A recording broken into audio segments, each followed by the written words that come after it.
Hello, SportsSkope followers. After 5 years of doing this program once a week, balancing a 60-hour work week job, I've decided to do the program 5 days a week, 1 hour a night, taking a significant pay cut. So I've started a Patreon page, which is Patreon, Patreon/SportsSkope, spelled the same way at the bottom of the screen you see there, for $5 a month, 17 cents a day. You can help support the program. You ask yourself, why SportsSkope? Well, I bring in such big names such as Al Borges, former Auburn offensive coordinator, and I cover the big news in sports that the corporate media will not cover. If you want to contribute more than $5 a month, you can go use the Cash App. The cash tag is SportsSkope, again spelled the same way, or you can go to the Zelle app, sportsscope@gmail.com. SportsSkope has about 5,000 followers and growing. If you want to advertise on the program, you can email me. The word is SportsSkope, spelled the same way again, at gmail.com. Thank you and enjoy the program. All right, now we're live here on All Links, everybody. I know we got a big game coming up tonight. A little irritated that it did not that it is not on TV for everybody to see. It's on Amazon Prime. Jeff Bezos is in the stadium, and I've got a little solution for the economic times that we're going through, and just for this year only, for Thursday night football, because we've got the Chiefs and the LA Chargers coming up. But tonight, going to talk about that Brett Favre story. I got a chance to read up on that in Mississippi and why he's been cut such a pass. I'm going to read over a little bit of a history with between his relationship and the media, the general public, everything that's out there. Also going to bring in right off the top of the hour, about a minute early, but we're going to bring in Jack Hirsch, who's probably somewhere in the control room right now. As soon as you see this program, come on the program now, because we're just about a minute short of 7 o'clock, and I told Jack I'd bring him in right off the bat. But Jack Hirsch is a former 6-time president of the Boxing Writers Association, American BWAA, former president of Ring of 8 of New York.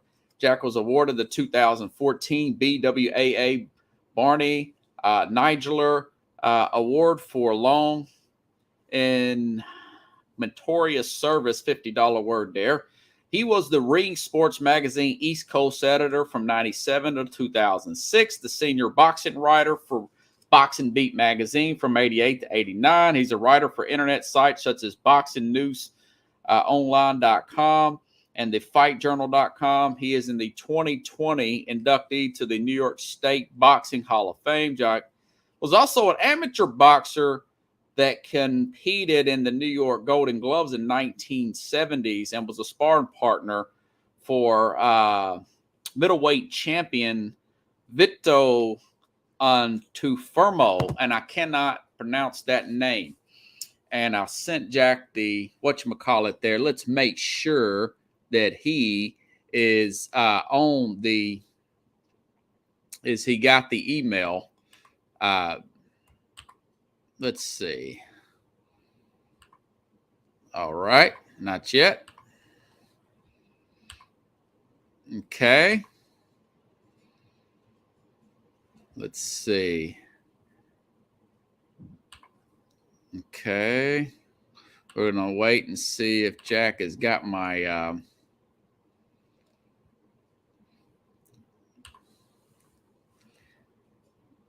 see if he's in the boardroom there. Not yet. Okay. We're going to send it to him again. Now, I know I'm doing it right this time, folks. So we're not going to have the same problem that we had with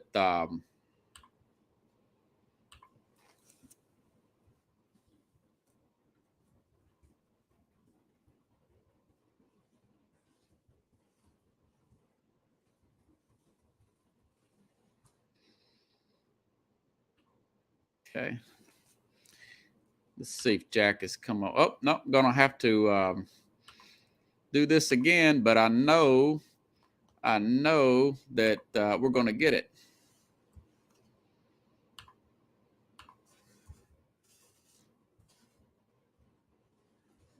Yeah, NK.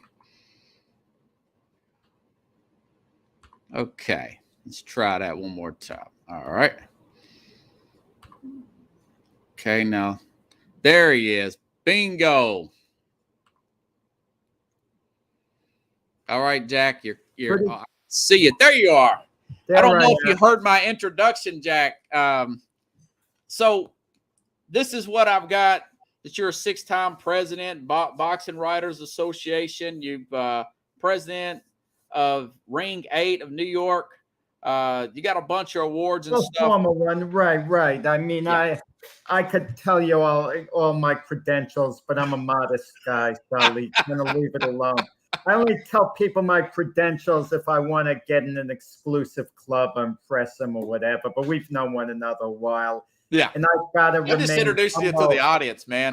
I've got to remain humble considering how my New York Jets did in the opening game. There's nothing to boast about. And that's what I really and like I said, the audience already has got your introduction now, and I also put on the title Sports Enthusiast for the audience. I think we've worked together. What would this be our third year on Mac and Jack and Jim? I'm not sure. Yeah, I think so. Time goes quick. I mean, my partner in the other show, Frank Laterza, that we have Gloved Fist, he told me the other day we're having our 1-year anniversary, and it seems like Frank and myself just started. I mean, but you want to know something? I look at it this way. They say time flies, but so much happens in the interim as well. Yeah. Yeah, that's true. And it does, and fans basically have short memories. You deliver championship, have a great season. It's what have you done for me lately, such as your Tennessee Titans, who had the best record in the AFC last year. And now, I mean, they're probably calling for someone's head in Tennessee. Yes, for giving up those rushing yards. Now, that was really what I wanted to, going back to the Jets. Now, Mad New Yorker Carlos, I went to college with him 20 years ago. That's when I met Carlos. He's living back in New York City. He's one of these WFAN. For the audience, that is probably the most popular local sports talk radio show in the country, WFAN. And he's already talking about, when this came up about Zach Wilson, at the last minute, he's going to be out 4 weeks when there's a possibility he could have played against the Ravens. He's saying that they should have traded him for Lamar Jackson. He's got these big, crazy, and you know what? But let me just, I have a theory here about the Jets. Okay. This goes up farther. You know, they always say, look uphill for your problems with the organization. You know, like the plumbers 101 poop rolls downhill, right? So my thing is, there's an article in USA Today. Did a little research here, Jack. Just hear me out. Back in 2016, the Jets were considered the most dysfunctional organization in the NFL, according to USA Today. Back in 2000, I saw this Bill Belichick and Nick Saban. No, it was the Two Bills documentary a couple of years ago. But it talks about back in 2000 when Belichick was in that debacle between the Jets and the Patriots thing. And the owner of the Jets died in 99. It was between James Dolan and, of course, Woody Johnson to buy the organization. And he says, I had problems with both guys. And you fast forward here, just a couple years ago, Woody Johnson was accused of making some racial and sexist remarks. Now, as the ambassador of the UK, you can make that argument. Maybe the media is coming after him because of connection to the former President Trump. But my thing is, you look at all these coaches and general managers that the Jets have since he's taken ownership. I think it's perception of Woody Johnson. And my thing is, maybe you should give Robert Saleh one more year. Maybe shouldn't move or order the move to move so fast on Zach Wilson just for the future. I said the same thing about Jimmy Haslam for the Browns. I thought maybe he should give Hugh Jackson one more year because he's starting to get that reputation. What are your thoughts on showing stability for future talented general managers and head coaches? I mean, everyone likes the word stability. It sounds good. Revisionist thinking sounds very good, as well. I mean, just very quickly, we've had coaches, college coaches in the past. They've grabbed players by the chin strap and pulled them close to them to try to fire them up to listen. And it was considered normal at the time. But if someone took out a tape of that today, what a coach did 25, 30 years ago, they'd be calling for him to get fired, that he abused someone, he did this, he did that. So I hate this revisionist thinking. As far as Robert Saleh goes, he's not on the hot seat yet. Not yet. He's, unlike Joe Judge, who had 2 years, and Joe Judge got fired after second year, I don't think Saleh's quite in that danger unless the wheels fall apart. But there has to be accountability. You're in a win now league. He took over last year. They went 4-13.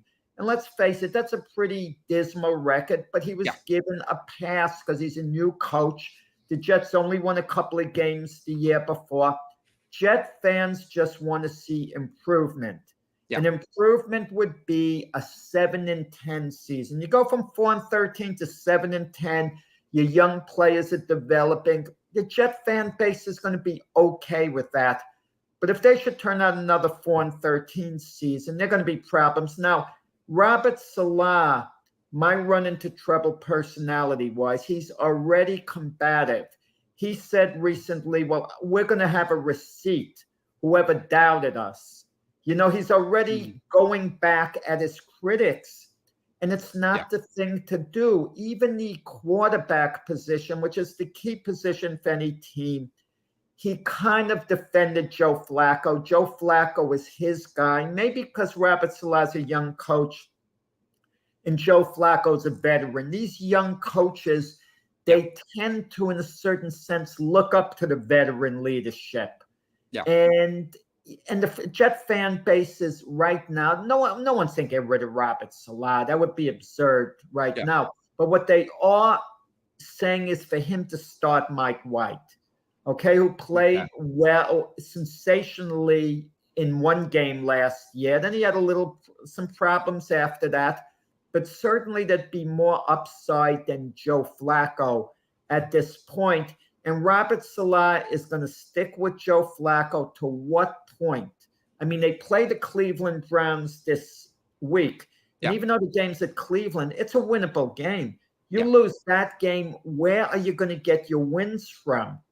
I mean, that they haven't played their division rivals yet. No one expects the Jets to win the division, but the Jets have to show some spark. They have to, they have to do something this year to excite their fan base. And the honeymoon period basically is going to be over for him this year. Maybe he could extend it to the end of the year, and that would be about as far as it could go. Yeah.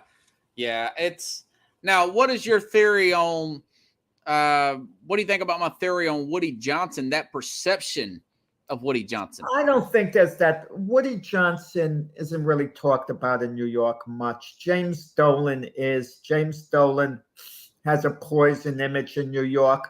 Woody Johnson, not really. I mean, who cares that he supported Trump? I mean, Woody Johnson actually was an ambassador in England, and technically his brother was running the team. I don't know how much input Woody Johnson had at the time he was in England.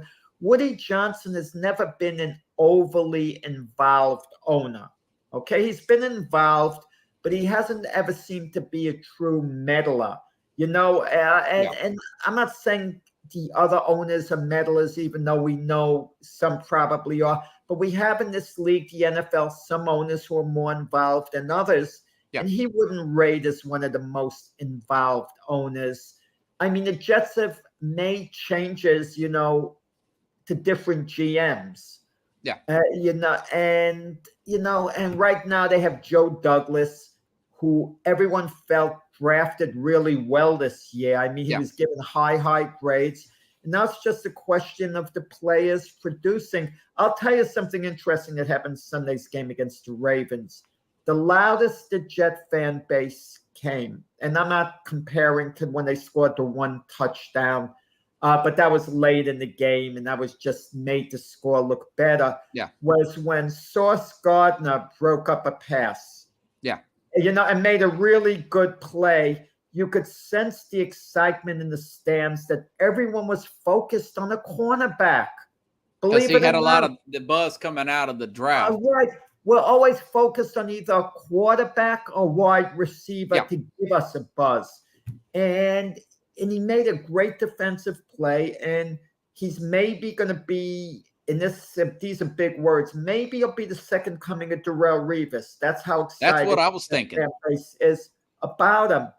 But what the Jets are basically going to do with Sauce Gardner, they're going to put him on everyone's biggest weapon, be it a wide receiver or the tight end, the hardest guy to cover. So that's going to have to really open things up a little bit, for cornerbacks like Tony Adams, who are really going to have to step up. And another thing I didn't like with Robert Salah, you got your other number one draft choice, okay? Sauce went number 4 overall. And then you had Garrett Wilson from Ohio State. Yes. Electrifying. He kind of reminds you in the way of OBJ. And he was just used as a situational player for the first game. Why not just let him go, let him play? I mean, just give him a full run. I mean, why have him platoon with the other guys? He caught a short pass, and he was electrifying the way he broke tackles. I mean, we want to see more of them. I don't want to hear, well, they're rookies. We have to develop them. These guys were stars in college. They've played on big stages. You mean to tell me, I'm going to ask you, Robert, what is a bigger stage in your opinion? I've never asked anyone this before. A massive college football game for the national championship, or a game in an NFL stadium like the Meadowlands or somewhere else? What is? I would say the national championship. Right. And even big games on Saturday in Ohio State in the stadium. He's used to being on a high level in front of, a major crowd. And so Michigan Stadium is bigger than, I think, all of NFL stadiums. It's over 100,000. Yeah. I think Ohio State, too, for that matter. Yeah, so Robert Salah, I'll tell you, the Jet defense played well against Lamar Jackson. But the problem, once again, they couldn't finish plays on defense when they get to Lamar Jackson. Lamar Jackson found a way to escape and run for yardage. Sometimes you hear people say about guys like us, I assume you didn't play the game, Rob. I mean, in the sense. Well, I was a quarterback in NFL for a few years. Right, not the NFL level, but we all played it on lower. But listen to this. We all played it on low levels. The lowest level, two-hand touch in the schoolyard. And remember when we would play two-hand touch, at one point, we would have to rush the quarterback. And if we were playing a kid who was lightning quick, we would ease up on the rush because we just wanted to contain him on 10 Mississippi. We didn't want him to take off. And that's what reminded me a little bit also of the Jet defense. They would kind of be getting to Lamar Jackson, but they wouldn't be all in at times because they didn't want him to take off and really run. Yeah. Well, they do that. I think it's called the mush rush, Jack. The coaches call that on defense.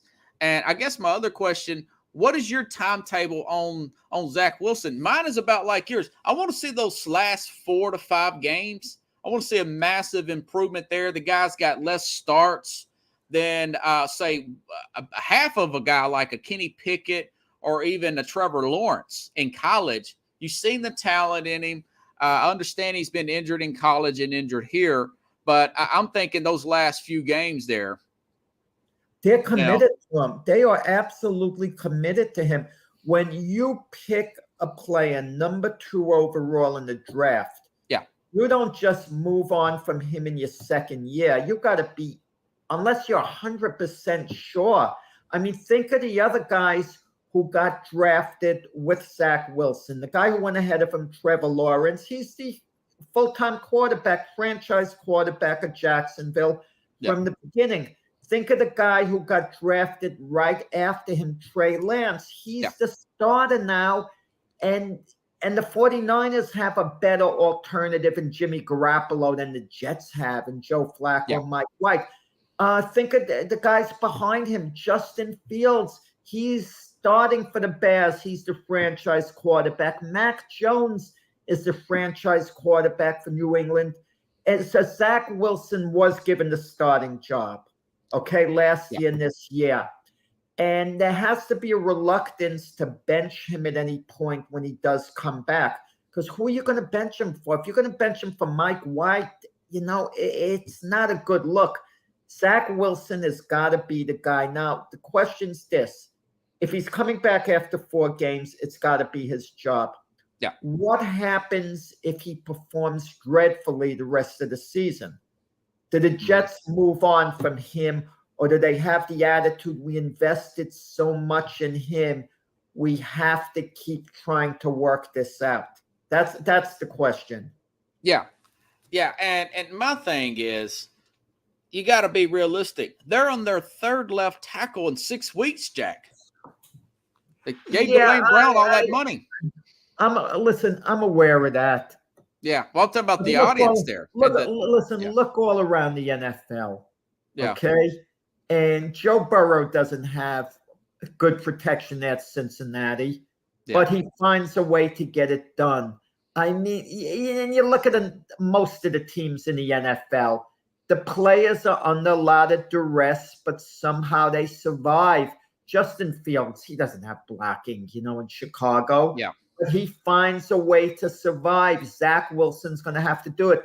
We're playing in an era where you need the mobile quarterback. You need the quarterback to be able to, get the snap and immediately roll out, immediately move, make something happen, buy some time, have good instincts getting rid of the ball.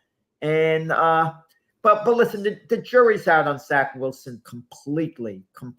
We have no idea how good he could be or how good he might not be. Once in a while, Zach Wilson, when he played last year, unleashed a really good pass, looked really good. But anyone's going to look good on occasion. Yep. And he was a rookie. He was allowed the growing pains. He's allowed that. Listen, the Manning brothers didn't look that good in the beginning. No. But then they got it together. It's once in a while you get a quarterback that's an aberration. He looks sensational right off the bat. But for the most part, it's a learning curve. As long as Zach Wilson is showing some type of progress, he'll be the Jet quarterback next year, the rest of this year as well. It's kind of like with Miami with Tua. They went crazy about him, but he was a little better the second year than he was the first year. Now this 3rd year, they expect him to get a little better. And as long as they keep it showing some type of improvement and the ability to manage the game, those type of guys are going to be quarterbacks for their team for years to come. So who do you like now over? Do you like him or Tua better? Since we're talking that at the AFC East, do you like Tua better for what you've seen of him? It seems like Zach's a little bit more athletic. Tua's miles ahead of Zach. Yeah. No, he's played more. I mean, listen, Tua didn't start in the beginning. Ryan Fitzpatrick was the starter. Okay, and if you recall, that's when Brian Flores was the Dolphin coach. And the odd part about it was Ryan Fitzpatrick was playing really well for the Dolphins. Mm-hmm. But they knew that Tua was the franchise quarterback. So all of a sudden, Tua took over for Ryan Fitzpatrick. Yeah. When Fitzpatrick was playing well. And I kind of wonder, was that something that came from the owner or if it came from Brian Flores? Because all reports were when Deshaun Watson was available, Brian Flores wanted to move on from Tua. Yeah. Which is a contradiction. He had to have been somewhat high on Tua to replace, have him replace Fitzpatrick, who was playing really well for the Dolphins at the time. Yeah, and see, that's the thing that I can't. We really don't know until after the fact how much the owner is pushing for these certain things. And yeah, going back to Woody Johnson, I followed the guy on Twitter. It sees him with the players. He looks like he's having a good time throwing the football around. He doesn't look like an older gentleman. He kind of looks like a younger guy, kind of a playful looking guy. He's not a quiet, standoffish, reserved guy, kind of like the owner of the Rams, more of a quiet, laid back guy, one that you may think that have some of those allegations. This guy doesn't seem that way. But you're saying he's hands off from everything you're hearing. No, it's around New York, Woody Johnson isn't controversial. The Jet fan base, I hate to say it, they're not quite as passionate, it would seem, as, let's say, the New York Knicks fan base. Yeah. Okay. The New York Knicks fan base, is a bit impatient because they play at Madison Square Garden. There's electricity in the arena when the team is doing well. Somehow with the Jets, it's not one of the most intimidating or intense places to play. I even asked Jim Jeffcoat that, what place was the least intimidating? And he said the Meadowlands. I mean, with the Jets, like a game like that going there. Because the Jet fan base, they have good fans. I mean, don't misunderstand me, good fans. But listen, they haven't been back to a Super Bowl since Joe Namath took them there. Was that 68 or 69? Yes. Well, 68 technically. The Super Bowl was played January 12th, 1969. Oh, so they haven't been, they haven't been back, and they were to maybe 3 AFC championship games in the meantime. It just but the Jet fan base, they stay loyal. But listen, I think with the Jet draft picks, I think Robert Saleh's right. I do like this Jet team going forward. I really, really do.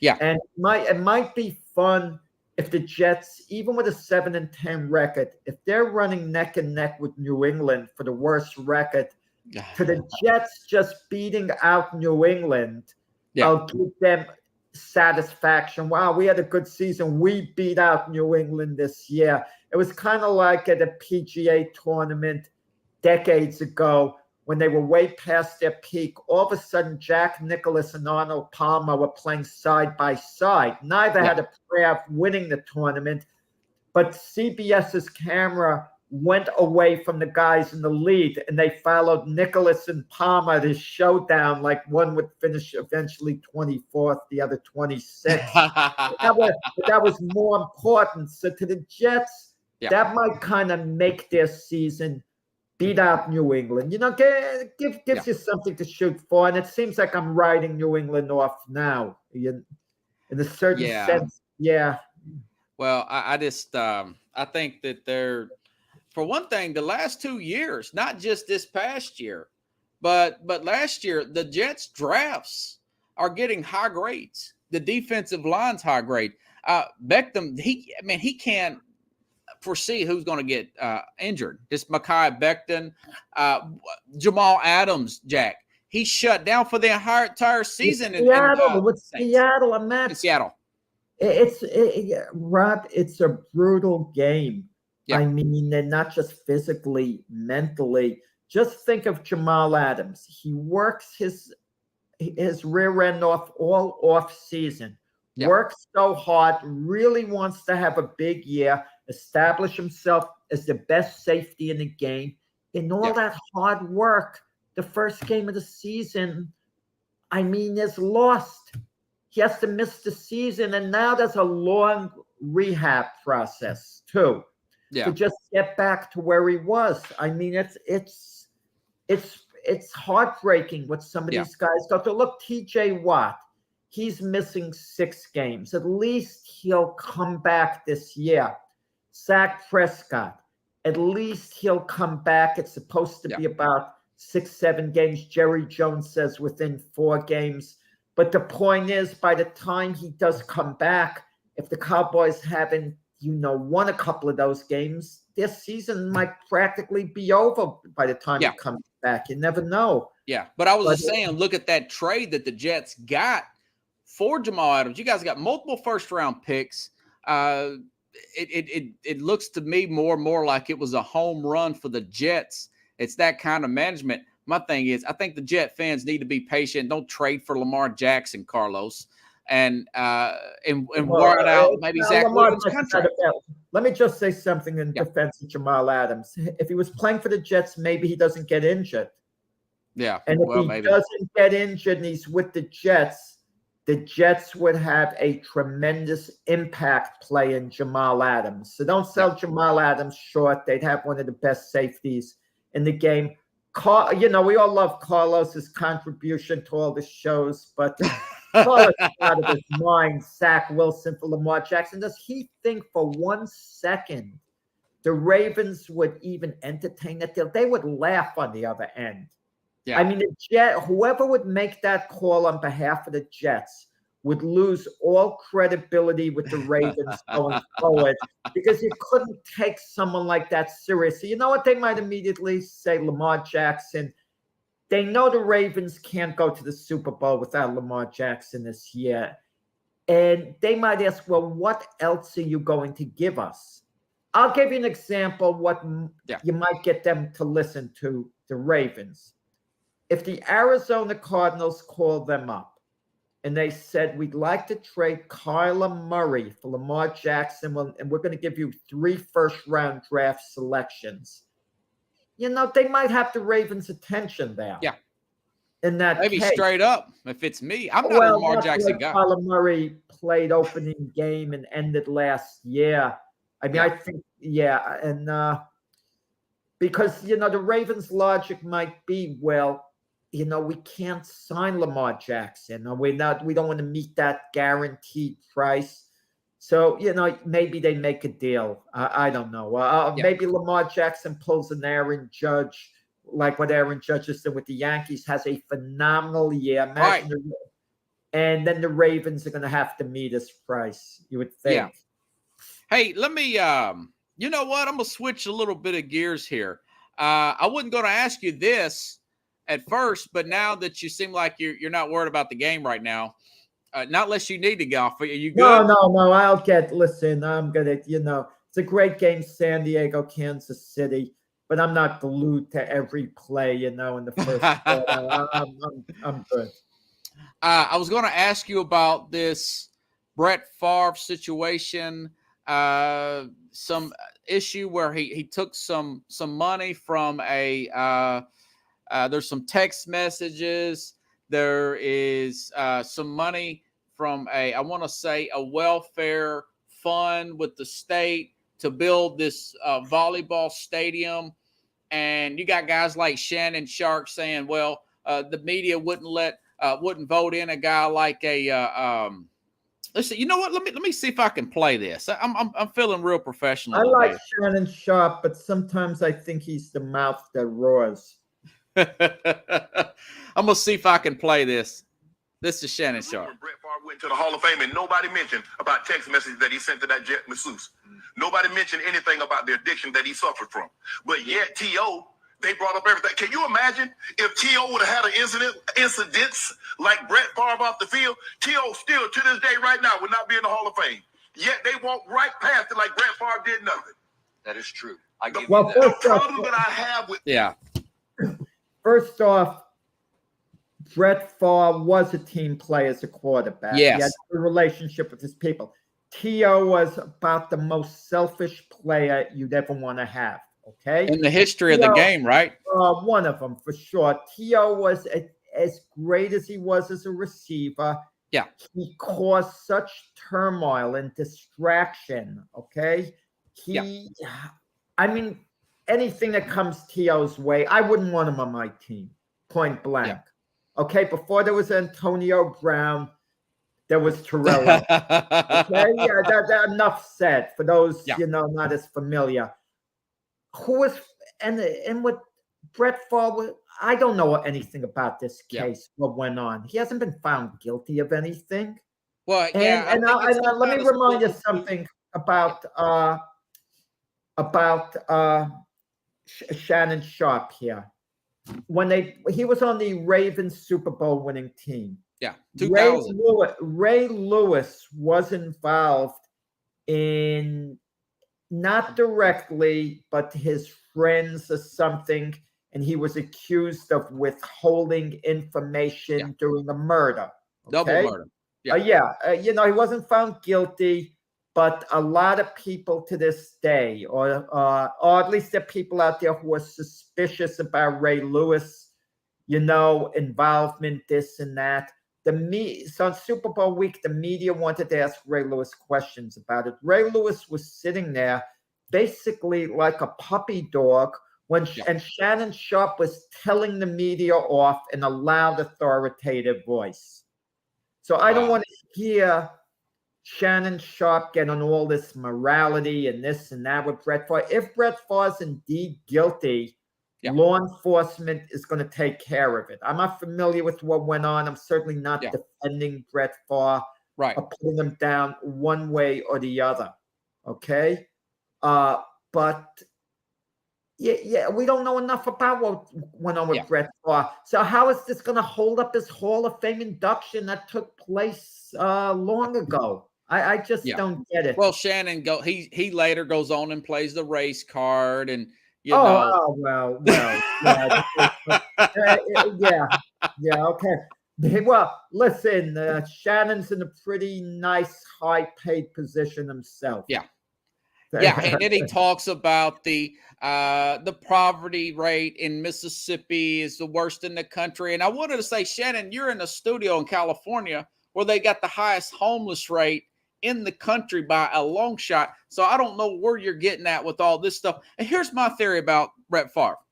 Same thing I had even as a kid watching the OJ chase and following that in 1994. I was like 12 years old, and I'm thinking, there's no way. This has got to be a misunderstanding. Right. This is the guy on the TV commercials, Jack. Right. The Naked Gun commercials. He's a friendly guy on the sidelines.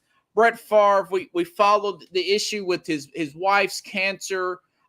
He supposedly, there's questions that maybe he's got CTE now. Remember his dad dying? Depression at the time, yeah. Yeah.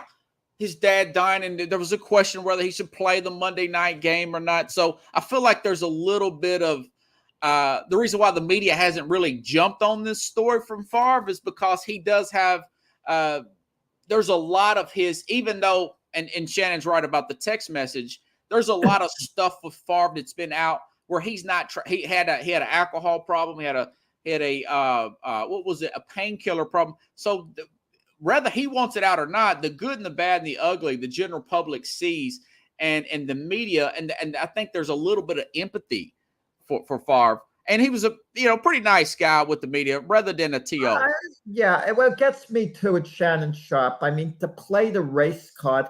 I mean, which NFL player was involved in anything more horrific than Michael Vick? Yeah. Okay. Well, OJ. Oh no! Well, yeah. I'm sorry. I was thinking at the time when Michael Vick was playing, not OJ was retired. Yeah, but the assuming that OJ technically wasn't guilty in a court of law. He lost the civil case. We've got to, point that out. So officially he wasn't guilty, but the perception of just about anyone you talk to, they associate OJ with committing the crime. Yeah. But the thing about it with Michael Vick then worked for the league office afterwards and everything, the NFL office. And if Michael Vick, had been white, we would have heard Shannon say, well, if he wasn't white, then he was. Listen, we'd hear the same thing about Pete Rose. If Pete Rose, was African-American, would they be saying that? Well, if he was white, he'd be in the Hall of Fame. Yeah. I don't know, but listen, it's an ultra-sensitive society that we live in, and there are a good number of injustices, racial injustices on gender, Yeah. But when we point out everything is racist, anti this, anti that, it makes it harder to get to the actual problem. Listen, Becky Hammond, for example, she was an assistant coach at San Antonio. She's got credentials. If she wasn't a woman, do I think she'd be a head coach now in the NBA? I do. Okay. I do. So someone could point saying, well, the reason she's not a head coach in the NBA because she's a woman. And I'm definitely going to buy that. Yeah. Without question. And but that's another issue. Right. And on yesterday's program, I was talking about this whole cancel culture. I believe in forgiveness, actually. I forgave Michael Vick. I'm not saying you shouldn't. Yeah. No, I'm just telling the owner of the Suns, Dominic Foxworth on First Take thinks that he should sell the team, even though there was a major investigation with sexual harassment and racial allegations, even though a guy like Stephen A. Smith said, well, it's not the vibe around the league. What he was saying is supposedly taken out of context. And I think this whole cancel culture is getting a little bit out of hand, and it seems to be a hot button with the media shows like that so it will go viral, whether they really believe it or not. You're Shannon Sharps. And I don't want to see anybody lose their job and having this guilty until proven innocent mentality as well. Rob, I'm going to tell you, one of my old classmates, I'm sure in the 8th grade, is going to remember me saying something that was very naughty, really bad, in the 8th grade when I was about 13.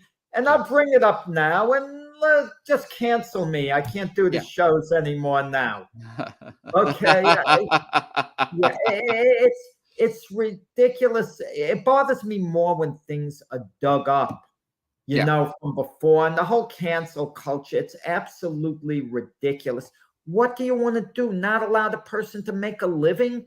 Yeah. I mean, take the Phoenix Sun owner.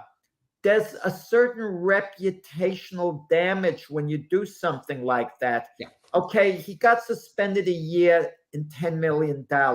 I can understand someone saying, well, it should have been 2 years. I don't know the extent of how he acted, but obviously he acted very wrongly, with office workers, with this, with that. But I mean, what more do you want? I mean, and then you have LeBron James saying about the Phoenix Sun owner, oh, how bad it is. The league should kick him out for good. Well, LeBron, you posted a photo of a police officer that answered a 911 call and saved someone's life, was doing his job, exactly what he was trained to do. Yeah. If something would have happened to that guy. And threatened him and said, you're next. Yeah. Should you have been, so why not kick LeBron out of the league for good? Yeah. And he was never fined for that, Jack. No, of course, I'm being sarcastic. No, I know. LeBron should have been held accountable. You do something like that. It's not a one-way ticket for you to criticize, put people down, falsely accuse them of things, and then it happens the other way, and you just want them gone altogether. Yeah. Switching gears here. Now I've noticed in the past you've made tennis comments. You're a tennis enthusiast. You're well versed on tennis. Roger Federer is going to retire. To me, I think he's about third between Djokovic and Nadal. If you look at Grand Slam titles and everything, I like the fact that he was one of the first players that I've ever seen break Sampras' serve, and made Pete Sampras retire in 2001. Jack, what are your thoughts on Roger Federer? Where does he rank all time? It's funny. Pete Sampras retired on top when he had a lot left to give. Roger Federer pushed it to the last drop. He's 41 years old. Yeah. He was coming off the injuries. I didn't think he could come back, not to the level he did before, which was an amazing level. Now, he has 20 Grand Slam titles. Novak Djokovic has 21, Rafael Nadal 22. The problem with that is the problem with Grand Slam titles, is people put too much emphasis on it. They put a little less emphasis on the career, the various tournaments. Yeah. Roger Federer wasn't the greatest tennis player of his era. Actually, in my opinion, Nadal and Djokovic was slightly better. But an argument can be made, and a very strong argument, that Roger Federer had the greatest career of the three of them, because those times he wasn't winning Grand Slam titles. He was losing in the finals over and over and over. He's like the team that got to the Super Bowl a lot. And when they weren't winning it, and they would lose in the championship game when Djokovic and Nadal wouldn't make as many finals. And and I want to say he's got 15 more than Djokovic actual wins, tournament wins. It's like 103-88, I want to say. And 103. He's got 9 more than Nadal. And he's got 15 more than Djokovic. Wait. What are we talking about? Tournament wins. Tournaments like the Miami Open, a whole tournament. Are we talking about? I think it's got to be tournament wins, Jack. ATP, things like that. Yeah, I don't know about Mac. They don't have a. I mean, I'm sure you can find it, but I couldn't see the actual match wins for each matches. I'm going to tell you, I don't think we're ever going to see anything like that again. It maybe in any major sport, certainly not in tennis, where you have 3 players, okay? 3 males like that, Federer, Nadal, Djokovic, so dominate. Every tournament they were there over and over and over and over. And now we're getting into a new era. It's going to be, it's going to open up a bit more. Djokovic still is going to be a factor, and Nadal could still be a factor. But at age 41, I mean, Federer saw the handwriting was on the wall. Tennis is a speed game. Yeah. You got to have, explosive power going after the ball. And when you're 41, you can only win so much on being savvy and having experience. Yeah. You got to physically. We saw that with Serena in that last match. Really stretch out. Serena is kind of teasing us. She talks a lot about Tom Brady. Brady's kind of an inspiration to her. She's saying, in other words, she might come back. Yeah. I think she is going to come back. The only thing that bothers me about that, I don't want to see a player have a farewell tour. Yeah. And then you didn't like that with Jeter? No. Jeter had it, but he didn't come back.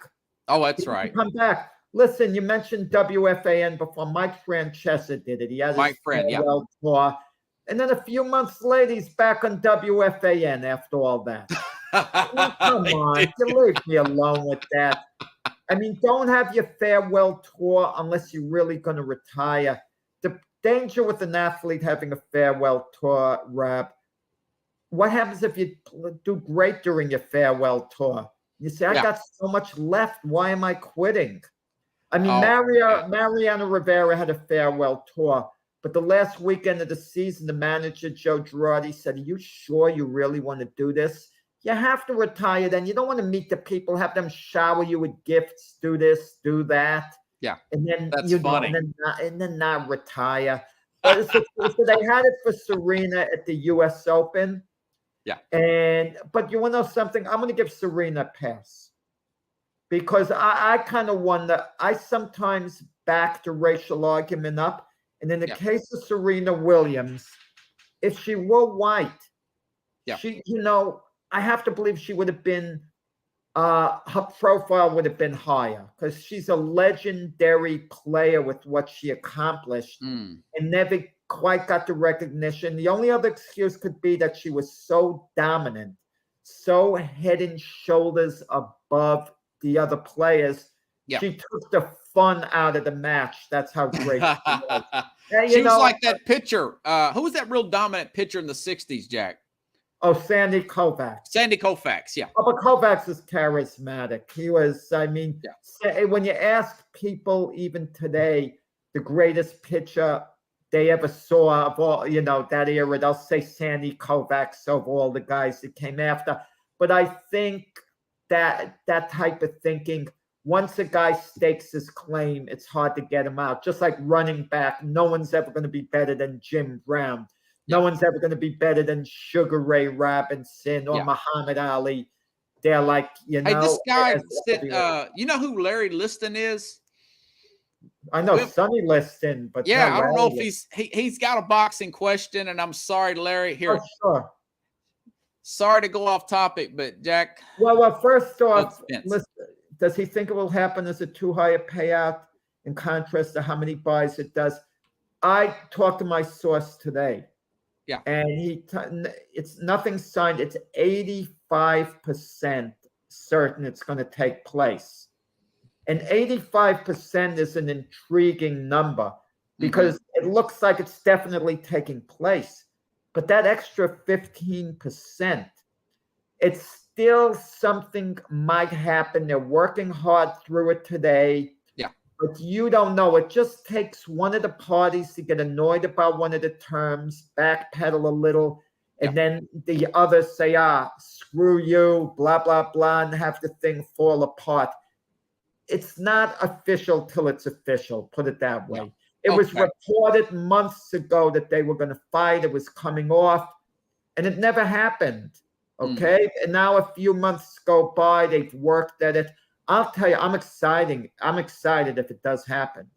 Yeah. Okay. Speaking of excited, Jack, let me ask you this. There's been rumors that Anthony Joseph and Tyson Fury, does that fight happen? And who do you think wins? That fight does happen. And kudos to Anthony Joshua. Tyson Fury put out an offer 60-40 in his favor. He may have been grandstanding, figuring Joshua's going to turn it down. Joshua accepted it. Joshua is saying the money's not that important. He just wants the darn fight. He really believes he's going to beat Fury, and he backed it up before. People forget, Joshua was all set to fight Tyson Fury before he fought Alexander Usyk the first time. Yes. And what had happened, reportedly, Fury's people assured Eddie Hearn, Joshua's promoter, that their rematch clause with Deontay Wilder, they can work around it. They're not going to fight Deontay Wilder. They'll just fight Joshua. But Deontay Wilder went to court, and the judge ruled in his favor. And as a result, Tyson Fury had to have the rematch with Deontay Wilder. But now Joshua's clear. He wants to fight. And I'm going to tell you, I mean, they haven't officially signed yet, so I can't come up with an official pick. But Joshua's in with a serious chance in that fight. A serious chance to win. Yeah, a very serious chance. Who has Joshua lost to? Is it just Ruiz? Is that the guy? Oh, he lost 3 times. He lost to Ruiz and then the 2 fights with Usyk. The fight he lost to Ruiz, he got hit with an equilibrium punch. He didn't seem to be there that much mentally. Then they had a rematch. Yeah. And Ruiz didn't come into the ring motivated, really in shape. But that's how Ruiz is. He's basically a bit of a lazy guy when it comes to his profession. Yeah, he looked like he was the fat guy with quick hands on.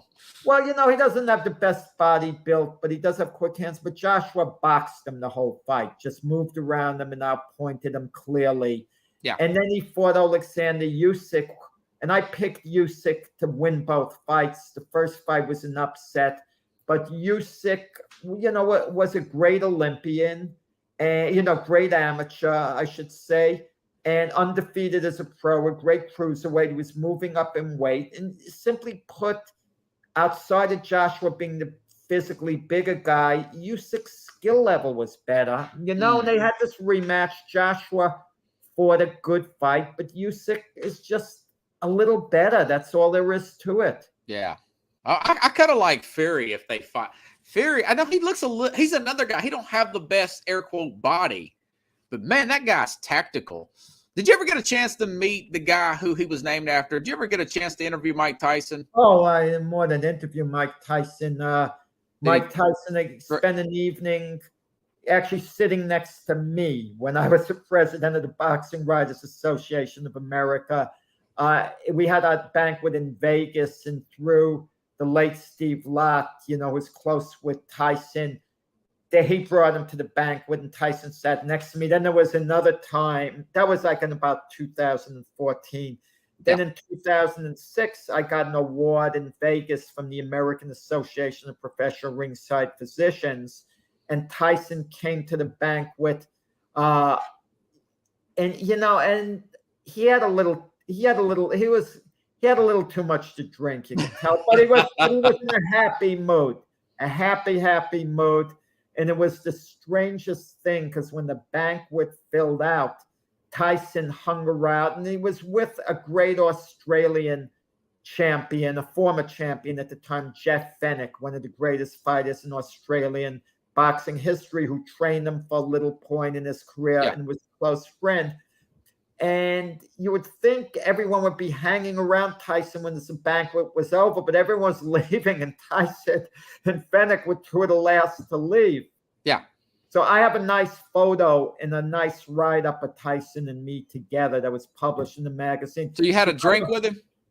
No, I could have hung out with him and Fennick after. I just didn't want to do it. Tyson came over to me, and he congratulated me, and someone took a photo, which I have. Yeah. Me holding that award. And one thing about Mike Tyson, talk about down-to-earth athletes. He never looked at himself as being, I'm important. I'm this. I'm that. Wow. Really? He was good? Never any airs about Mike Tyson at all. Never in the slightest. Okay? Listen, some fighters, their airs about them. They think they're this, they think they're that, but they can still be excellent with the public, like Sugar Ray Leonard. Ray Leonard is great with fans, but he walks around like he's Your Majesty, but he's great with fans. He accommodates people. He's very, and he's down to earth that way once he's, with the fans. Evander Holyfield, excellent with the fans, excellent with people. Did you ever have like a sit down with these guys? Oh, yeah. Oh, absolutely. Long interviews and everything. What's the worst interview you ever had where you thought, man, this guy, what a jerk? I can't recall ever, but I'll tell you, there's a young fighter. I'll even mention his name. And it was completely innocent on his part, because I think he is a pretty good kid. There's a young fighter. He must be about 21 now, Brandon Lee. Okay. You're going to hear his name, a top junior welterweight. I interviewed him about a year ago. I was asked to do it by someone associated with him. Normally, I wouldn't. Now, who do you write for now, by the way? Boxing News. Boxing News, okay. Yeah, over 33 years. Okay. So I interviewed Brandon Lee, but every answer he was giving me was so quick and short. And I stopped the interview, and I kind of gave him a short lecture on how he should go about things in the future. To tell him, you're going to turn off some other people in the media. Because you're sounding like you're about to get your tooth pulled. Brandon Lee. Brandon Lee, but he's a good kid. He thanked me, and then he made an effort to do better, which really reflected on the type of person he is. Were you ever scared of any of these guys? Like a feel of intimidation? Yeah. Actually, a former fight I got, they're different stories. I could tell you Eddie Futch, the trainer. Okay. A famous trainer, champions. I wrote something he thought was negative. So at Boxing Hall of Fame weekend, I heard that he was looking for me, that he was angry. And I avoided him all over the place. Eddie Futch. Who did he train? Did he train anybody famous? He trained Joe Frazier, Ken Norton, amongst others. Wow. Okay. So he didn't know how I looked like exactly. But I knew how he looked like, so I had an advantage. I was able to avoid him. Finally, I decided to come clean that night. I'm in the hotel lobby. I go over to him. Yeah. And I figure, I got to get this out of the way. So I say, excuse me, Eddie, do you have a moment? He says, no, I just came out to get a cold drink. I have to go get back to my room. And he didn't know he didn't know Jack Hirsch was standing right in front of him. He thought maybe some fan or whatever. So I said, okay, Eddie, that's good with me. Take care. But then a couple of years later, we sat together at a banquet, and I got to know his wife, Eva Futch, lovely woman who I'm in touch with to this day. So we had a great chat. There was a time also, sometimes it's fans. I was in the men's room after an Andrew Galata fight, and his fans came in very rowdy. Yeah. It wasn't comfortable, but I had to, wave my fist, go, Galata, Galata, Galata, like I'm with them, and I walked out. Yeah. So, I would think it would be somebody like Mike, because Tyson seems like he's a very temperamental guy. Like everything can go. No, Hurricane Carter. There's your answer. Okay. The movie Hurricane. What happened? The movie Hurricane, it just came out. Yeah. And he wasn't giving interviews, but he was up there on Hall of Fame weekend. So I asked someone who was taking him around, could I interview him? To my shock, he agreed. He wasn't giving anyone an interview. Why me? He doesn't even know me. So I'm hanging out with him, going all over. Okay. And keep in mind, he'd gotten out of prison and the whole bit. I forgot the exact year, but it didn't seem that far removed. Yeah. And when a Hurricane would be walking, he would wave to me to follow him even. Great sign. Finally, we get to sit down one-on-one in a conference room. I can't believe it. I'm about to get this exclusive no one else gets. He only wants to talk about the Hall of Fame, nothing about himself. So I'm starting to become not argumentative, but I'm objecting. I say, no one, people don't care that much what you think of the Hall of Fame. They want to know by you directly, Hurricane. He's starting to get really annoyed at me. Okay. And I figure I better get out of here before he loosens a couple of my teeth. It's going to be on the news. Hurricane Carter back in jail. This time murder legit. This time he'll be, or whatever. Man, that's funny, man. So I got out of it, but I learned a valuable lesson as a reporter, a tremendous lesson. I get back there, I tell the other reporters, and I remember Bernard Fernandez, who's a dear friend to this day at the Philadelphia Daily News, saying to me, you should have talked to him about what he wanted to do, talk about the Hall of Fame, and then you gently get him to open up about other stuff. You go along with it. And I learned the lesson, go with the flow always. Don't shut it off and give a guy an either or tell him what you want to talk. Accommodate him, and you could get him to come over to your way of thinking. Yeah. I was talking to a friend about you before the program. He says, does he know, what do you know about Gus D'Amato? Did you ever interview him? Yes, Gus D'Amato. Never formally.